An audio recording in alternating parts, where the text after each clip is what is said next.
மன்னிவாக்கம் சுற்றுப்புற பகுதிகளில் நடைபெற்று வரும் பல்வேறு வளர்ச்சி திட்ட பணிகளை செங்கல்பட்டு மாவட்ட கலெக்டர் திடீர் ஆய்வு. கூடுவாஞ்சேரி மன்னிவாக்கம் சுற்றுப்புற பகுதிகளில் நடைபெற்று வரும் பல்வேறு வளர்ச்சி திட்ட பணிகளை செங்கல்பட்டு மாவட்ட கலெக்டர் திடீரென ஆய்வு செய்தார். செங்கல்பட்டு மாவட்டம் மறைமலை நகர் நகராட்சிக்குட்பட்ட 1வது வார்டு தைலாபுரம் பகுதியில் தமிழ்நாடு நகர்ப்புற வாழ்விட மேம்பாட்டு வாரியமும் திட்டத்தின் கீழ் கட்டப்பட்டு வரும் குடியிருப்பு பகுதிகளை செங்கல்பட்டு மாவட்ட கலெக்டர் அருண்ராஜ் நேற்று மாலை திடீரென சென்று ஆய்வு செய்தார்.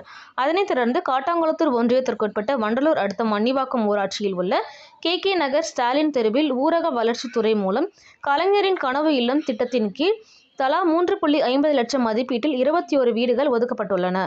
இதில் மாவட்டத்திலேயே முதல் முறையாக மேற்படி பகுதிகளில் கட்டி முடிக்கப்பட்டுள்ள கலைஞரின் கனவு இல்ல மாதிரி வீட்டிற்கு திடீரென சென்று ஆய்வு செய்தார். இதில் பல்வேறு வசதிகளை குறித்து ஆய்வு செய்தார். பின்னர் அங்கு தங்கியிருக்கும் இளம் பெண்களிடம் குறைகளை கேட்டறிந்தார். இதனைத் தொடர்ந்து அந்த ஆய்வின் போது மன்னிவாக்கம் ஊராட்சி மன்ற தலைவர் கஜலட்சுமி சண்முகம், துணைத் தலைவர் சுமதி லோகநாதன், வட்டார வளர்ச்சி அலுவலர் கலைசெல்வன், ஊராட்சி செயலாளர் ராமபக்தன் உட்பட ஏராளமானோர் உடனிருந்தனர்.